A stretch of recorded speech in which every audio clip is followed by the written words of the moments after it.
Hello everyone! In this video, I'll guide you step by step on how to fix the Submit Info to Access Funds issue in PayPal and unlock your money quickly.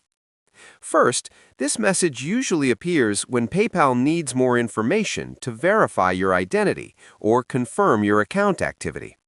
To start, log into your PayPal account and go to the Resolution Center. Here, you'll see a notification asking you to submit specific details. Carefully click on the request and follow each step.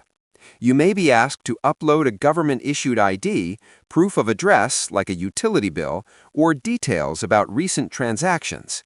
Make sure all documents are clear, valid, and match the name on your account.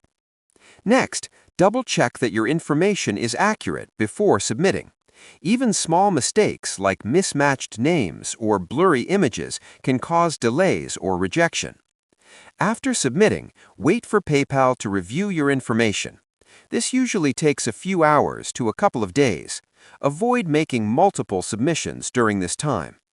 If the request is still pending for too long, contact PayPal support for an update.